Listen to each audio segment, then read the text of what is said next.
Olá, boa noite. Sejam todos muito bem-vindos ao canal Embarque Imediato, trazendo as últimas notícias do mundo rodoviário. No PL, Projeto de Lei do Orçamento de 2025, a Prefeitura de São Paulo propôs que nos subsídios ao sistema de ônibus da cidade haja a separação dos gastos com a compra dos coletivos e equipamentos dos gastos com a operação dos serviços. A proposta foi publicada em Diário Oficial desta última terça-feira, dia 16 de abril de 2024, e no artigo 48 diz que, apesar de ser para o orçamento do ano que vem, a separação deve ser retroativa a janeiro deste ano. De acordo com a justificativa, o objetivo é aumentar a transparência das despesas orçamentárias com o referido subsídio. O projeto quer separar despesas correntes e despesas de capital. Despesas correntes são para a manutenção e funcionamento dos serviços públicos em geral, ou seja, os custos de operação como diesel, energia elétrica, pneus, salários de motoristas e etc. Já despesas de capital são para a aquisição de bens da capital, ou seja, a compra dos ônibus. Hoje, os recursos dos subsídios são classificados sem esta separação, o que deixa o processo de liberação de recursos públicos com menos transparência. A proposta é apresentada enquanto o Ministério Público investiga suspeitas de lavagem de dinheiro do crime organizado em empresas de ônibus que surgiram de cooperativas como Transwolf da Zona Sul e a Upbus da Zona Leste, alvos da Operação Fim da Linha. O MP apontou que há margens para as fraudes na maneira como são feitos hoje os repasses.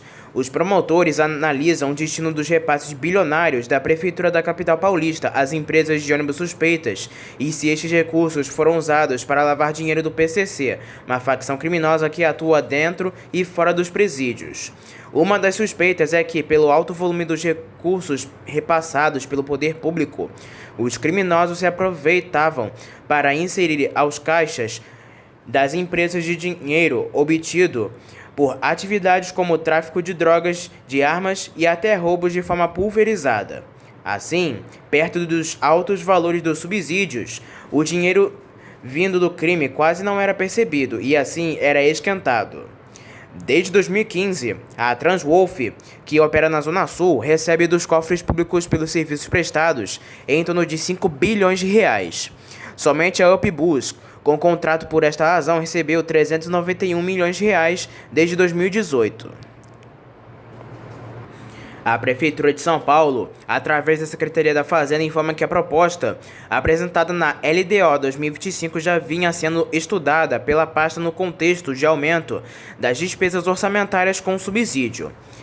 A Secretaria Municipal da Fazenda de São Paulo estuda de forma permanente oportunidades de melhoria das informações contábeis e orçamentárias produzidas no âmbito municipal, de maneira a atender à legislação nacional, bem como aumentar o grau de utilidade da informação contábil disponível. A proposta apresentada no projeto de lei de diretrizes orçamentárias para 2025, com aplicação já em 2024, já vinha sendo estudada no âmbito da Secretaria da Fazenda, em um contexto de aumento das despesas orçamentárias com subsídio à tarifa de ônibus, em linha com a política pública municipal de estímulo ao transporte público. A medida reflete o empenho permanente da Prefeitura de São Paulo para aumentar a transparência sobre o gasto público, seja na área de transportes ou em qualquer outra política pública municipal. A fabricante chinesa Ankai, do grupo JAC Motors, apresentou nesta terça-feira, de 16 de abril, um dos veículos elétricos de transportes coletivos que trouxe ao Brasil a Transcap, empresa que opera o lote D distribuidor 12 da cidade de São Paulo. Foi o mini ônibus OE8 de 8 metros, indicado para rotas alimentadoras, que possuem demanda reduzida ou que compreendem vias estreitas e de difícil acesso. O veículo foi apresentado a motoristas e profissionais de manutenção da companhia de ônibus, segundo a fabricante, com baterias de 210 a 268 kW, a autonomia pode chegar a 350 km. A Ankai informou que traz inicialmente para o Brasil um modelo de até 12 metros, o OE6 de 6,7 metros de comprimento categoria micro-ônibus, o OE8 de 8 metros de comprimento categoria mini-ônibus, o OE10 de 10 metros de comprimento categoria mid-micrão e o OE2 de 12 metros de comprimento categoria padrão. Todos são monoblocos. E estão entre os focos principais modelos de menor porte que possuem ainda pouca oferta no mercado brasileiro. Entre micros, minis, mídios, micrões, hoje há poucas opções. Há um modelo Volare da Marco Polo com chassi e tecnologia BID, e a brasileira Eletra, em parceria com a Mercedes-Benz, testa um micrão de 9,55 metros, de piso alto em chassi OF 1721L. Com a eletrificação em crescimento, mesmo que tímido por causa da infraestrutura de recarga de baterias e distribuição de energia que não está sendo desenvolvida adequadamente, a pouca oferta de modelos de ônibus elétricos de menor porte é também um fator que dificulta o crescimento de uma frota livre de emissões locais. Em São Paulo, cuja promessa de 2,6 mil coletivos elétricos até dezembro está longe de ser cumprida diante das 117 unidades apenas em operação. Desde outubro de 2022, as viações não podem comprar ônibus a diesel, com exceção de micros e midis. A proibição tem resultado em um problema. Sem infraestrutura para os elétricos e com as empresas sem poder comprar os modelos a diesel, a frota de ônibus da capital paulista está envelhecendo. A SP Trans aumentou em 2 anos a tolerância para a idade máxima da frota desde que comprovada a compra de ônibus elétricos de forma proporcional. Apesar da apresentação da ANCAI para a Transcap em São Paulo, o que deve ocorrer em outras operadoras, em especial as que circulam em linhas da rede local, a fabricante ainda não pode ter os modelos operados na cidade. Os modelos estão ainda em processo de análise pela SP Trans. Outras cidades como Belo Horizonte, Porto Alegre, Ribeirão Preto e Curitiba também devem ter testes de modelos da marca. A fabricante chinesa de ônibus Higge informou nesta segunda-feira, dia 15 de abril, que seu modelo Azuri A12BR teve um baixo consumo de energia nos testes a partir de janeiro deste ano realizados em Cuiabá. De acordo com a fabricante, o resultado ocorreu mesmo com o ar-condicionado ligado em operações em altas temperaturas. Se usarmos como exemplo Cuiabá, que contou com o ar-condicionado funcionando em tempo integral operando em média 11 horas por dia e com temperatura média de 37 graus no período do teste, apresentou consumo de 1,30 kW por quilômetro, disse em nota a gerente comercial e de marketing da TFX Higge, Adriane Taquetti. Testes com o modelo começaram na última segunda-feira, dia 15, em Ribeirão Preto. Inicialmente, o veículo fará a linha 902 Norte-Sul 2, que liga a região norte ao Ribeirão Shopping, operando depois outras linhas circulares. O Azuri A12BR tem um andar, piso baixo total, 12 metros de comprimento, 0 emissões, baixo nível de ruído e conta com sistema de ajoelhamento para reduzir o vão entre o ônibus e a guia, rampa de acesso para pessoas com cadeiras de rodas, ar-condicionado ecológico sem dutos e com saídas de ar individuais nas laterais, vidros com tratamento ultravioleta, isolamento térmico nas paredes do veículo, corredor de passageiros largo, entradas USB nas poltronas e ferro de apoio para os passageiros que viajam em pé também carregarem os celulares, Wi-Fi e câmeras de monitoramento. A BID começou nesta segunda-feira, dia 15 de abril, a operação no modelo de ônibus elétrico D9W para transporte de passageiros no Aeroporto Internacional Afonso Pena, em Curitiba, no Paraná. Os testes terão 30 dias de duração e estão sendo realizados junto com a CCR, concessionária do aeroporto. O ônibus D9W é utilizado para embarque e desembarque de passageiros. Pelo aeroporto de Curitiba circulam diariamente 14 mil pessoas. O D9W é totalmente silencioso, zero emissão de gases, com capacidade para transportar 80 pessoas. A autonomia é de 250 km, o que permite que ele rode o dia todo sem necessidade de recarregamento da bateria. O veículo tem conceito low entry, ou seja, não existe degraus para o embarque e desembarque de passageiros, o que garante maior acessibilidade, diz o comunicado da empresa. O diretor de vendas de ônibus da BID, Bruno Paiva, reafirma o compromisso da empresa com a descarbonização, especialmente em áreas de grande circulação de pessoas como nos aeroportos. Os ônibus elétricos da BID proporcionam conforto, silêncio interno e bem-estar aos passageiros e vantagens para o meio ambiente, afirma Bruno Paiva. O governo de Minas Gerais informou nesta terça-feira de 16 de abril que a Aviação Santa Cruz foi autorizada a operar emergencialmente linhas intermunicipais dentro do estado de ônibus no sul de Minas Gerais, no lugar da empresa Gardenia. As linhas autorizadas são 3642 Pouso Alegre e Poços de Caldas, 36424 Caldas a Poços de Caldas, 36425 Pouso Alegre e Santa Rita de Caldas e a 36426 Caldas Poços de Caldas. Segundo o comunicado, a autorização temporária ocorre após a apreensão de 10 ônibus da Gardenia em fiscalização que ocorreram nos dias 10 e 12 de abril. Ainda de acordo com a CEINFRA, Secretaria de Estado de Infraestrutura, Mobilidade e Parcerias, de 13 veículos da Gardenia abordados nas cidades de Passos, Cássia e Poços de Caldas, só um não foi autuado por irregularidades. A empresa só vai ter os ônibus liberados após a regularização. A Secretaria de Estado de Infraestrutura, Mobilidade e Parcerias e o Departamento de Estradas de Rodagem de Minas Gerais, o DER de Minas, realizaram ações de fiscalização para apurar irregularidades na operação de linhas intermunicipais da empresa Gardenia. Na semana passada, a companhia de viação atende a 107 municípios no sul de Minas, transportando quase 2 milhões de passageiros por ano. As ações ocorreram durante 3 dias, de 10 a 12 de abril, e foram motivadas pelas reclamações registradas por passageiros que utilizam os serviços da empresa, entre elas queixas por atraso nas viagens e má conservação dos ônibus. Os agentes abordaram 13 veículos nas cidades de Passos, Cássia e Poços de Caldas, quase a totalidade da frota que atende estas 3 cidades, e apenas um não foi autuado por problemas encontrados em itens de conforto e segurança dos veículos, e também por descumprimento dos quadros de horários. As equipes de fiscalização ainda retiraram de circulação 10 ônibus por apresentarem problemas de manutenção.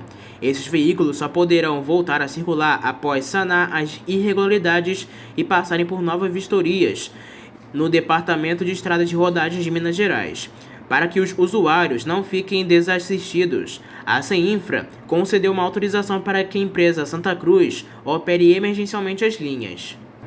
Por meio de inspeções regulares, a CEINFRA verifica se as empresas concessionárias estão operando conforme os padrões determinados em contrato e na legislação, garantindo a segurança para o passageiro, qualidade e a eficiência do transporte público, atesta o subsecretário de Transportes e Mobilidade, Aron Duarte.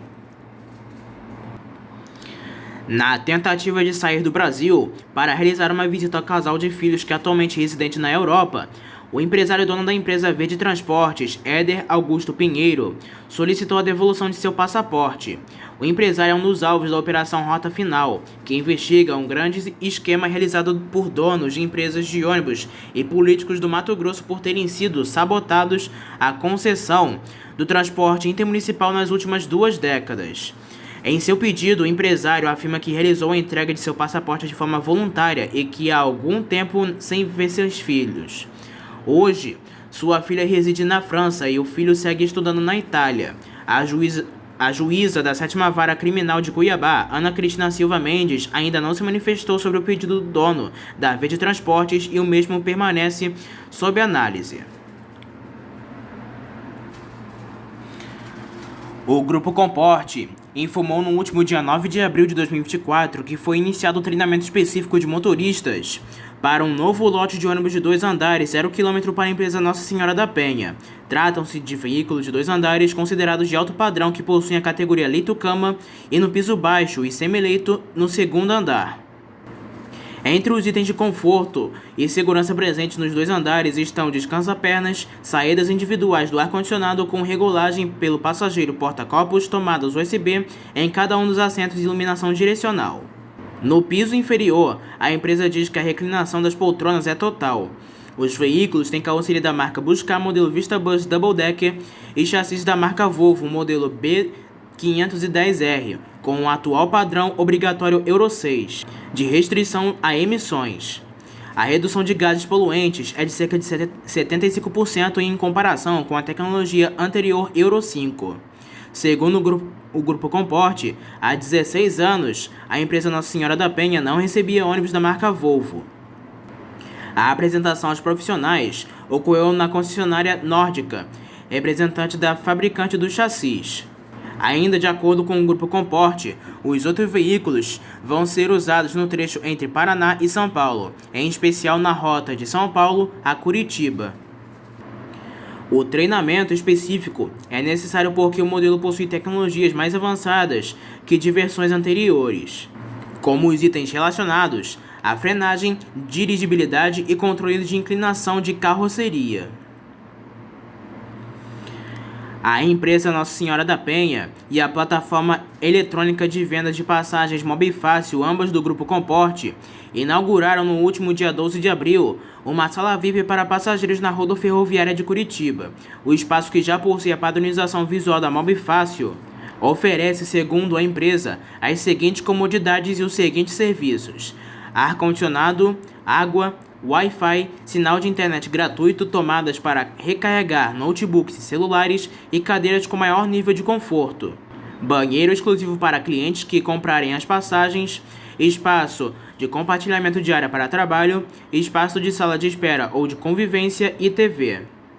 Segundo a Mobifácil e a Penha, para a apresentação do novo espaço foram lançadas promoções para 3 destinos com saída de Curitiba, sendo eles de Curitiba para São Paulo a partir de R$ 49,99, de Curitiba para Porto Alegre a partir de R$ 109,99 e de Curitiba para Rio de Janeiro a partir de R$ 199,99, todas essas 3 rotas no serviço semileito. A empresa faz 2 ressalvas. O desconto é aplicado em trechos selecionados com datas, horários e serviços específicos. A nova frota do sistema de BRT do Rio de Janeiro tem auxiliado em viagens mais rápidas, com os passageiros gastando assim menos tempo para se deslocar entre casa e trabalho.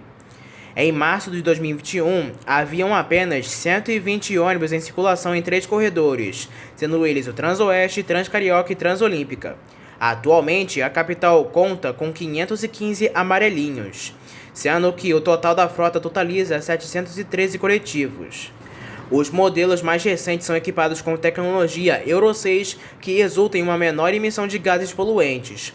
De acordo com a Prefeitura do Rio de Janeiro, no corredor Transoeste, a redução dos intervalos nos horários de pico foi de até 72%. Na Transcarioca, o índice foi de 59% e na Transolímpica, de 63%.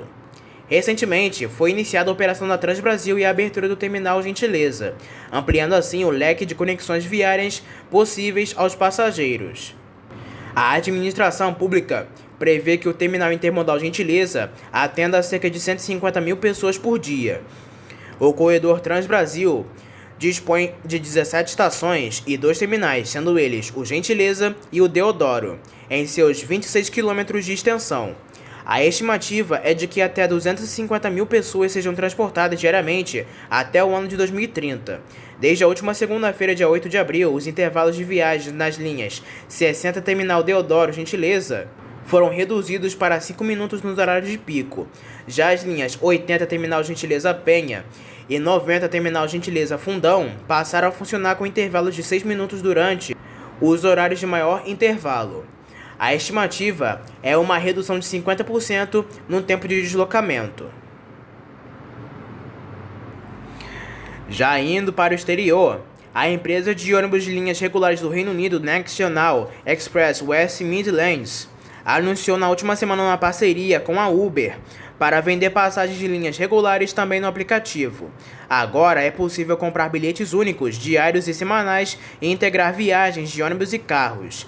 A integração tecnológica entre a plataforma da empresa de ônibus e o aplicativo Uber se dá por meio da empresa de tecnologia Masabi, com sede em Londres.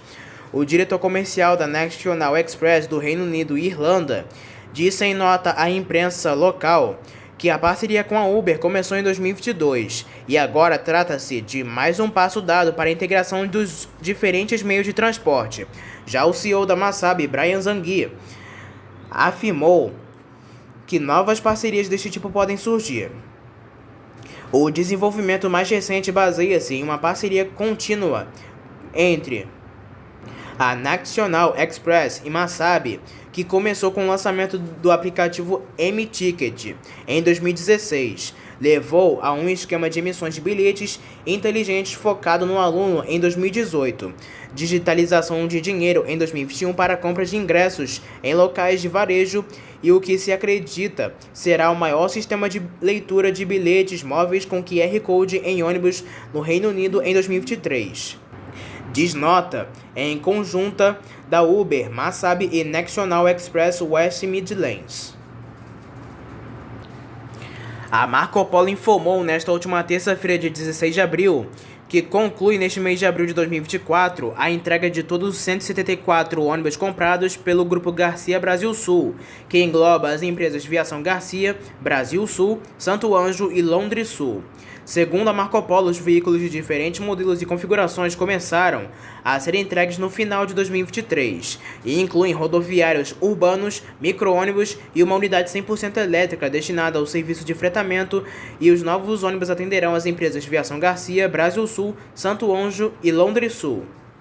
A encarroçadora diz que do total de 174 veículos adquiridos, 65 são do rodoviário Paradiso G8 1800DD, todas com 15 metros de comprimento total, sendo 40 com serviço Leito Plus, 21 com serviço cabine e cama e 4 com serviço cama total.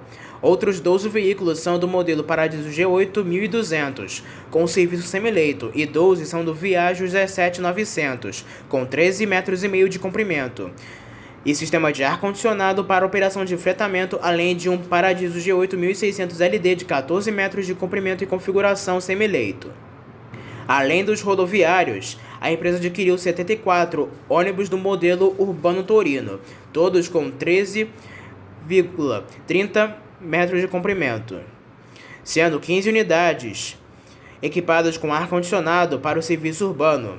20 unidades sem ar-condicionado também atenderão o serviço urbano e 39 unidades sem ar-condicionado irão operar o serviço metropolitano. 2 micro-ônibus sênior de 9 metros de comprimento destinam-se à operação urbana. Para o serviço de fretamento foram adquiridos 7 micro-ônibus sênior de 10,70 metros de comprimento e sistema de ar-condicionado e um Viaggio 1050, que é 100% elétrico com chassis BID D9F e poltrona semileito, autonomia de 300 km e transmissão automática, que está sendo utilizado no fretamento na Itaipu Binacional em Foz do Iguaçu.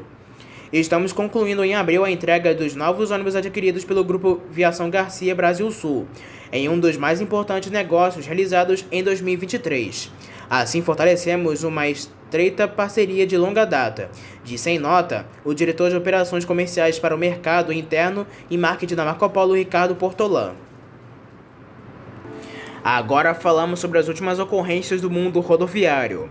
Um grave acidente envolvendo um micro-ônibus Volare da Secretaria Municipal de Saúde de Fernandópolis e uma carreta deixou uma paciente morta na tarde desta última quinta-feira, na rodovia Euclides da Cunha, em Votuporanga, no interior de São Paulo.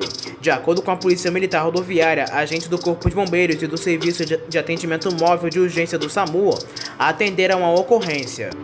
Segundo informações preliminares, o coletivo teria sido fechado por um caminhão e acabou batendo na traseira de uma carreta. O micro-ônibus voltava de São José do Rio Preto e Barretos, onde os pacientes realizaram consultas médicas. Segundo a Prefeitura de Fernandópolis, 19 pessoas apresentaram ferimentos leves e uma ficou em estado grave.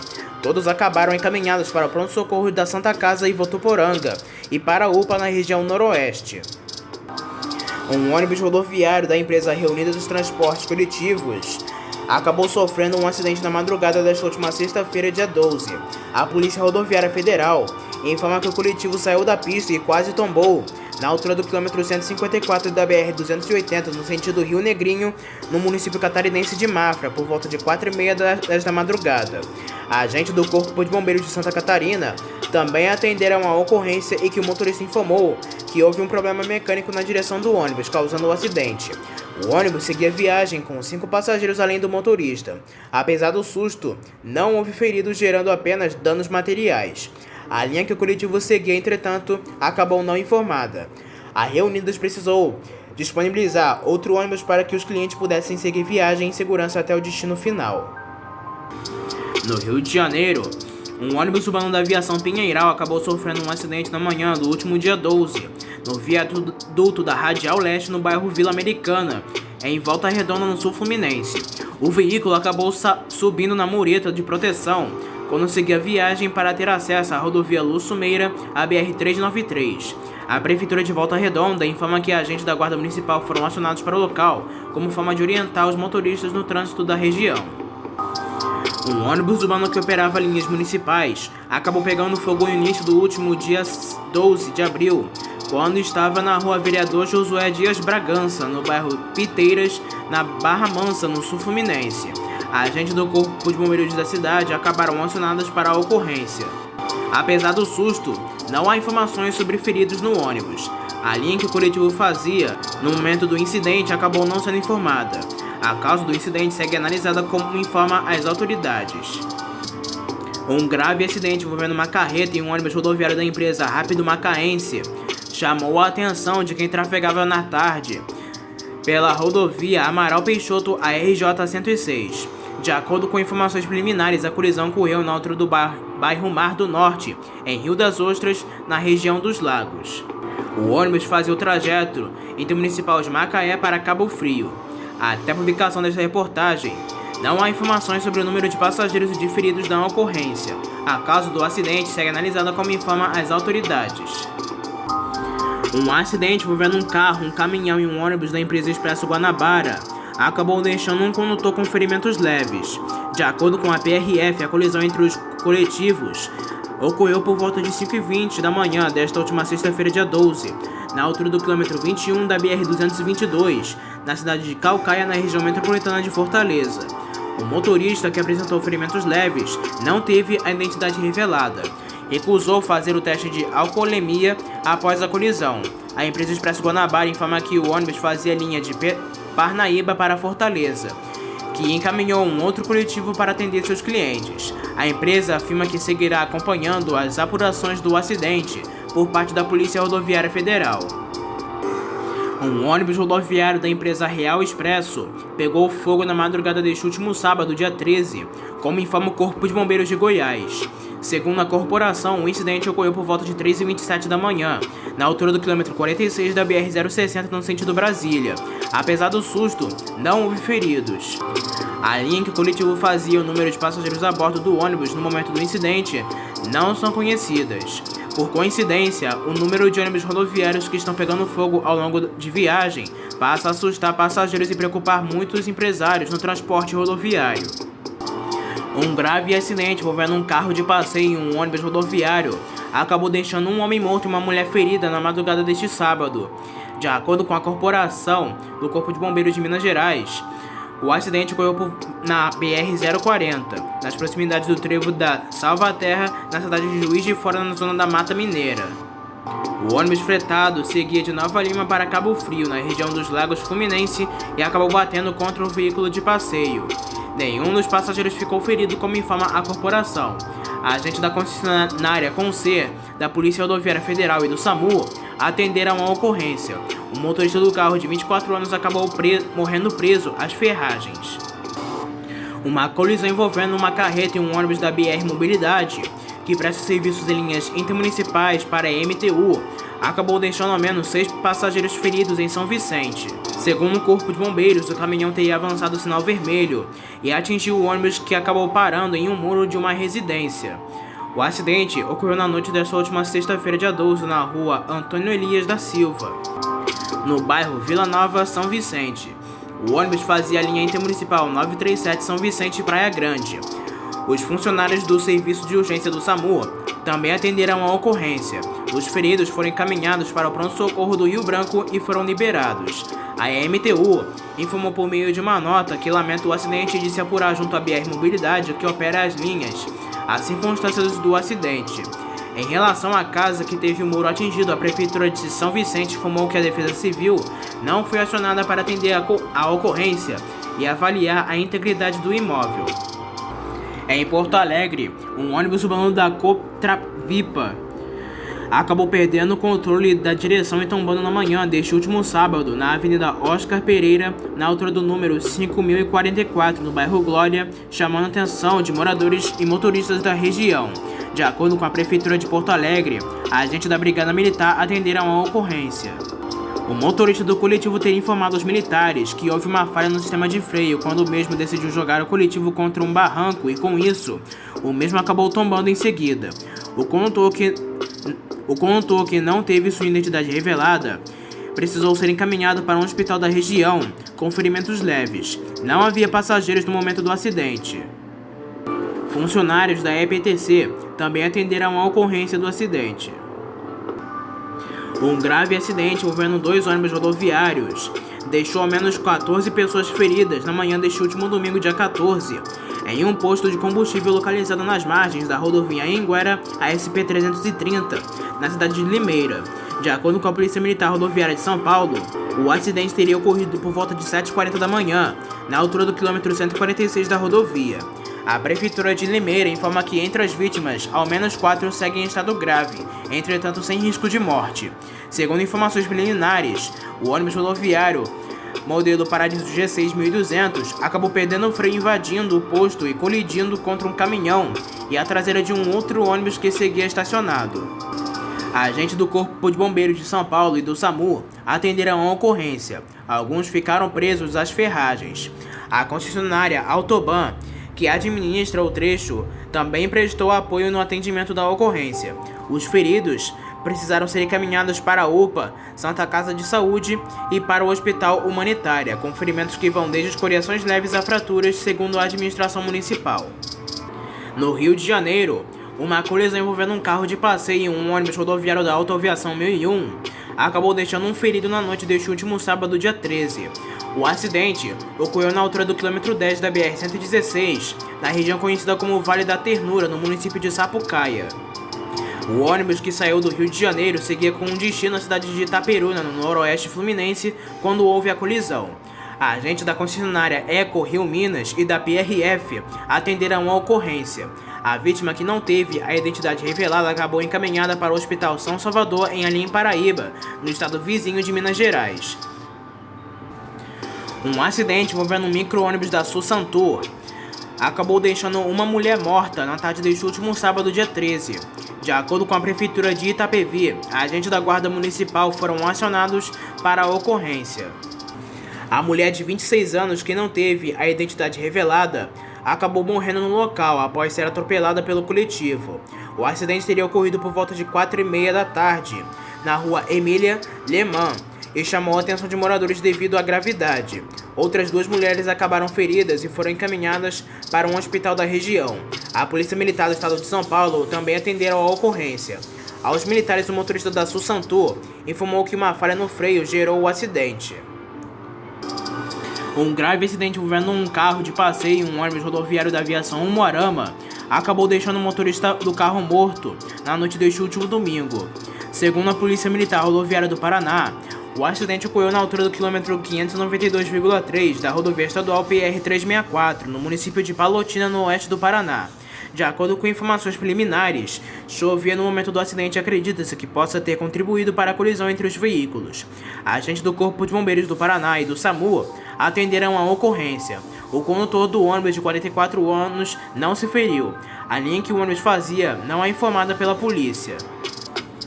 Um acidente envolvendo um ônibus rodoviário da Expresso São Luís acabou deixando ao menos 3 pessoas feridas na madrugada do último domingo. Segundo a Corporação de Bombeiros de Goiás, que atenderam a ocorrência, o acidente ocorreu na BR-060 por volta de 4h40 da manhã, quando o ônibus saiu da pista. De acordo com a TV Anhanguera, o ônibus saiu de Jataí e seguia com destino à cidade do Rio Verde, e há uma suspeita de que o motorista possa ter adormecido ao volante. O Corpo de Bombeiros foi acionado por volta de 4h40 da manhã de domingo, dia 14, para atender a uma ocorrência de saída de pista. O veículo seguia a viagem com 39 passageiros a bordo. Os feridos precisaram ser encaminhados para o Hospital Estadual de Jataí. Agentes da Polícia Rodoviária Federal também atenderam a ocorrência. Um acidente entre um carro e um ônibus rodoviário da empresa Planalto Transportes acabou deixando uma pessoa ferida na tarde desta última segunda-feira, dia 15, na altura do quilômetro 166 da BR-158, em Panambi. Segundo o Corpo de Bombeiros do Rio Grande do Sul, O veículo de passeio modelo Renault Clio bateu contra o ônibus que fazia a linha de Santa Maria para São Paulo. De acordo com a corporação, o motorista de 50 anos precisou ser encaminhado por uma equipe do SAMU até o hospital de Panambi com lesões graves. Agentes da Polícia Rodoviária Federal também atenderam a ocorrência. A nova Itapemirim Suzantu diz que se tornou a primeira empresa de ônibus rodoviários interestaduais no país a implantar linhas, já seguindo as regras do novo marco regulatório da ANTT, a Agência Nacional de Transportes Terrestres. Segundo a empresa, as ligações são Feira de Santana a Recife, de São José dos Campos para Teófilo Otoni e de Una para São Paulo. Pela nova resolução número 6.033 de 2023, cada linha será uma TAR, que é o termo de autorização de serviço regular. O novo marco regulatório traz uma série de exigências mais rigorosas, como a idade da frota, itens de segurança, comprovação de sustentabilidade econômica e canais digitais de atendimento ao passageiro. O diretor operacional da nova Itapemirim Suzantu, Júlio de Assis, disse que a extensa malha que as linhas da Itapemirim-Caiçara cobrem foi um dos pontos de maior dificuldade frente às declarações que uma empresa deve apresentar para seguir a resolução. Das etapas de adequação, a mais trabalhosa foi o que envolve as declarações exigidas pelo artigo 40, incisos 1 e 2, haja vista a complexibilidade da extensão territorial na qual as linhas que compõem o rol da Itapemirim-Caiçara contemplam, bem como da regulação de capacidade técnica, de cadastro de frota e certidões, foram as mais específicas. Nenhuma etapa no que diz respeito à regularização de atendimento às normativas da ANTT deixou de ser cumprida desde que assumimos as operações, portanto já estávamos familiarizados com todos os detalhes. A transição para o novo modelo da resolução número 6.033 aconteceu de forma planejada, estruturada e natural. Cabe ressaltar, entretanto, que no caso da nova Itapemirim, as operações ocorrem por via judicial. Quando a Justiça de São Paulo decretou em 21 de setembro de 2022 a falência do Grupo Itapemirim, autorizou a Suzantu a operar linhas e estruturas em forma de arrendamento por 2 anos. Não são linhas novas, mas ligações que tinham sido paralisadas durante o processo de tentativa de recuperação judicial e agora estão sendo retomadas.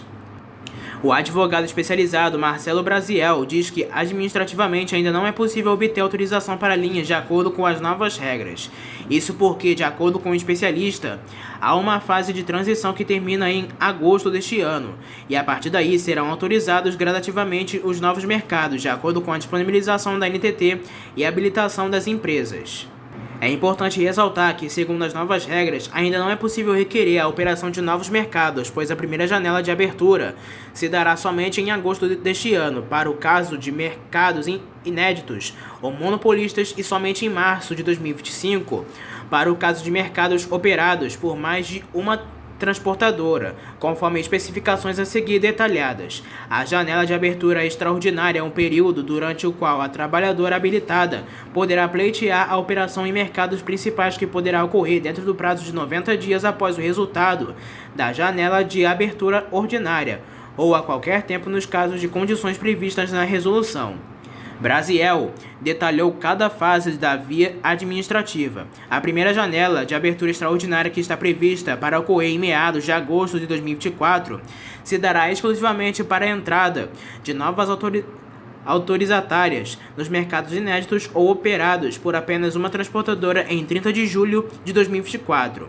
A abertura ordinária, prevista para ocorrer somente em 2025, utiliza os dados do ciclo de avaliação das linhas já operadas para classificar os mercados em principais e subsidiários, também para calcular as viabilidades técnicas, econômicas e operacionais, que determinam a possibilidade ou não de ingresso de mais transportadoras nas linhas avaliadas, bem como o número de transportadoras que poderão ingressar. Como o primeiro ciclo de avaliação dos mercados será realizado durante fevereiro e dezembro deste ano. Segundo a norma, a janela de abertura ordinária se dará na segunda quinzena de março de 2025, e o número de novos entrantes será determinado através dos cálculos de inviabilidade econômica no artigo 55. O diretor da Nova Itapemirim, Júlio de Assis, defende que a regulação para que haja mais segurança jurídica, concorrência leal, condições de investimentos e, consequentemente, melhorias para os passageiros. O sistema, contudo, precisa evoluir e se adequar às necessidades dos clientes do mercado, entender o momento interno da estrutura e infraestrutura disponível e se ajustar. Na sequência, é dever fazer o que precisa ser feito. Só assim, o transporte será justo e equilibrado para mantermos a prestação de serviço no nível que o mercado precisa e termos o retorno do investimento e, consequentemente, o lucro que o negócio precisa apresentar. Sem regulação, não há como se falar em uma concorrência leal, igualitária e justa.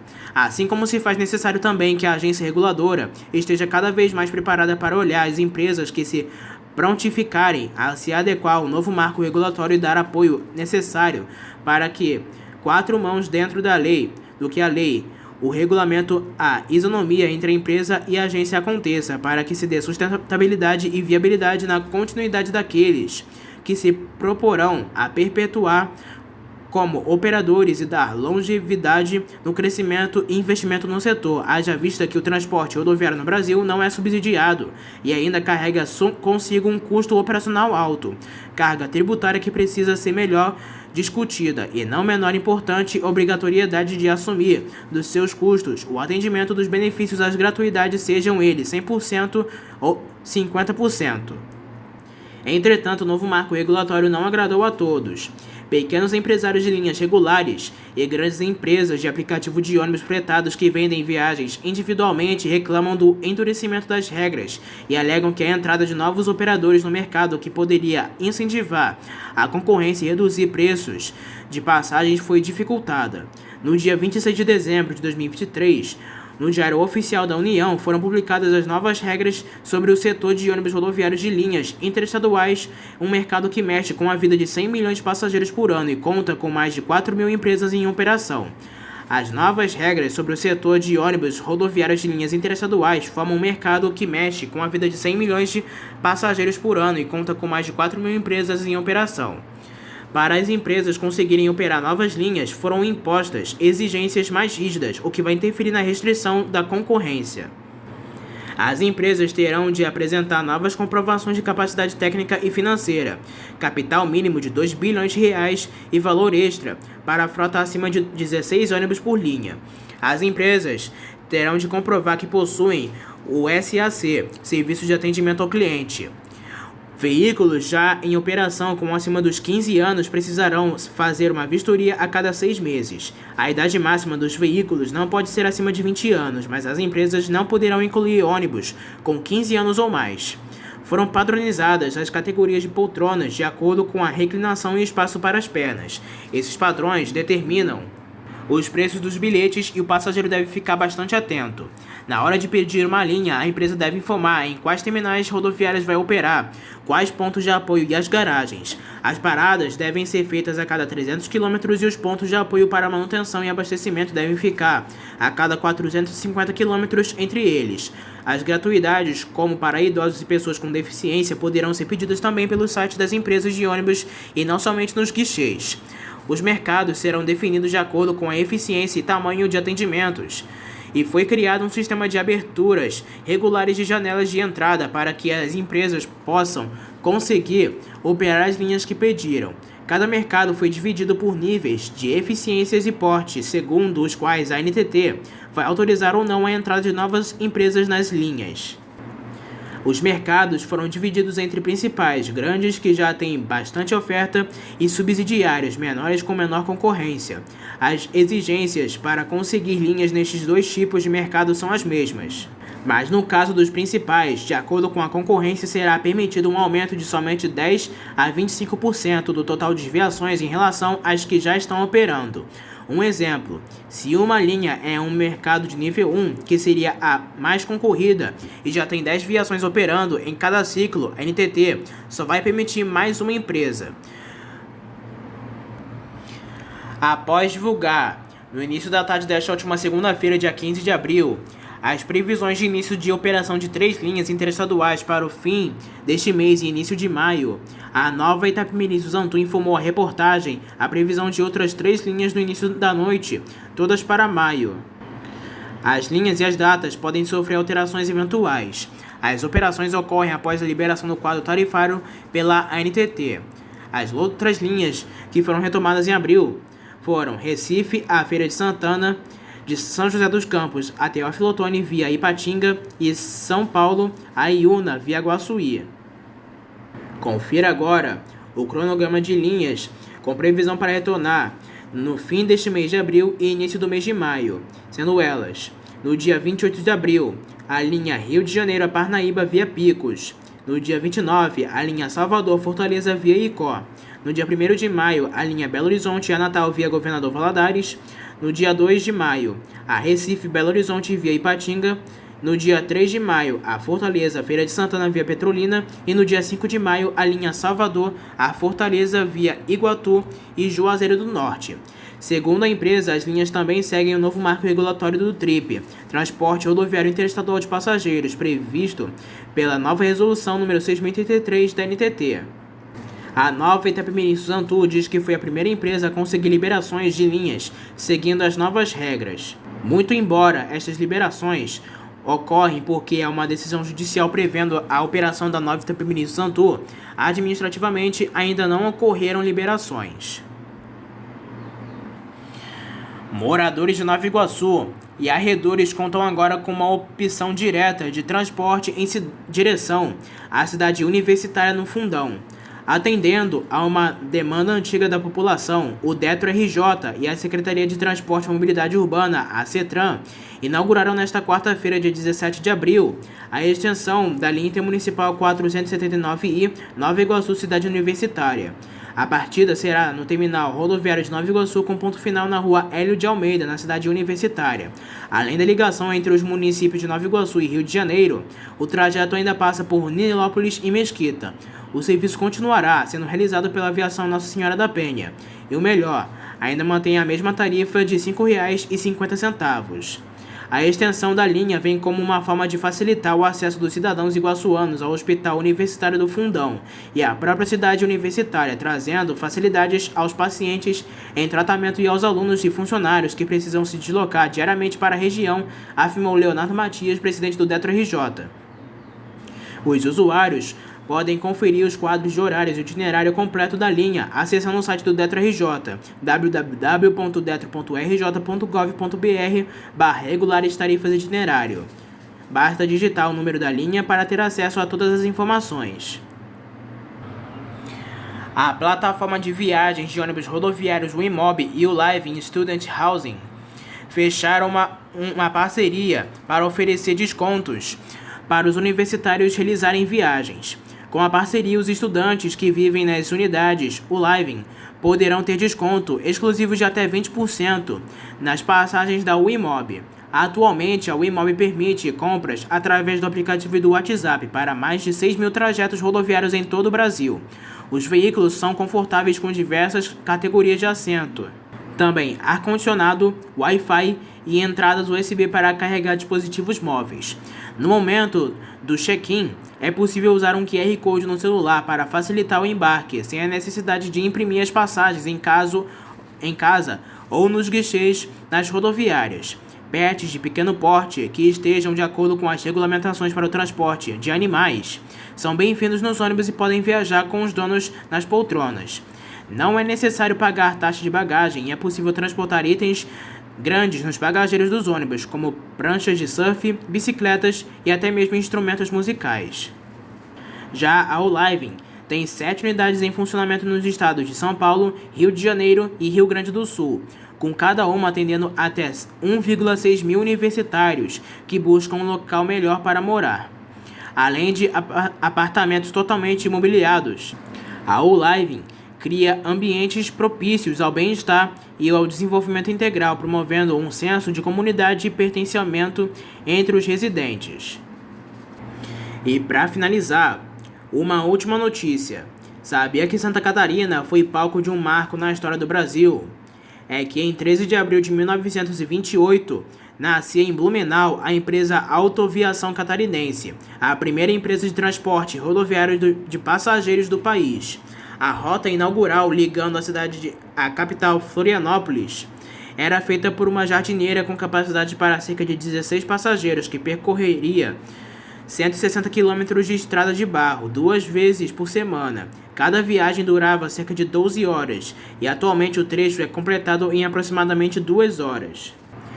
A criação da empresa abriu as portas para que o transporte rodoviário de passageiros se difundisse no Brasil, pois até então, se não fosse percorrido a pé, a única forma de ir de um município a outro era alugando um automóvel, algo que apenas pessoas com alto poder aquisitivo tinham condições de arcar, investindo cerca de R$200 mil. Já o bilhete da jardineira custava apenas R$30 mil, e ainda com margem para negociação. Ao longo dessas mais de 9 décadas, as jardineiras, que só conseguiam transportar 16 passageiros por vez, evoluíram para ônibus modernos, cheios de aparatos tecnológicos e com capacidade de levar mais de 60 pessoas por viagem, com mais conforto e segurança. A aviação catarinense não só se modernizou, mas cresceu, passando das 2 cidades atendidas para as atuais 147, a maioria concentrada no estado de Santa Catarina, seu berço fundamental para a manutenção de uma história tão rica. Em 1995, a empresa passa a integrar o grupo JCA, um dos maiores do segmento rodoviário de passageiros e detentor de algumas das marcas mais tradicionais do setor. E é aí que começa então a ampliar rotas para contribuir com o deslocamento não apenas nas catarinenses, mas também entre diversos outros estados, como São Paulo e Rio de Janeiro. Nos últimos 5 anos, percorreu mais de 170 milhões de quilômetros de estradas, que corresponde a mais de 4 mil voltas em torno do planeta, para conectar 14 milhões de passageiros a algumas das principais cidades das regiões sul e sudeste do país.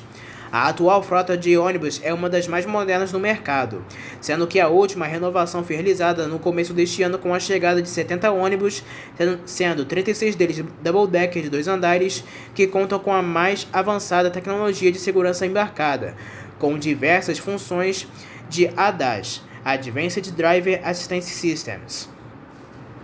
Santa Catarina já faz parte da história do Brasil por diversos acontecimentos, e nos dá muito orgulho saber que a criação da aviação catarinense está entre esses marcos. Foi no estado onde a empresa nasceu e segue crescendo, estando presente na memória afetiva de diversas gerações de catarinenses.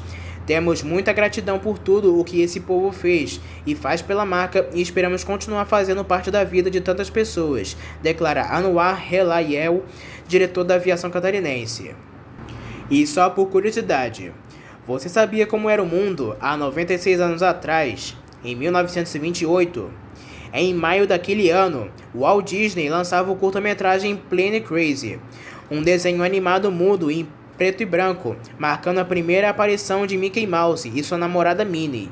Ele não foi trabalhado comercialmente, pois não conseguiu patrocínios, mas foi a partir dele que surgiu o primeiro desenho que ganhou projeção do ratinho mais amado do mundo, considerado a estreia dos 2 personagens, lançado no segundo semestre de 1928.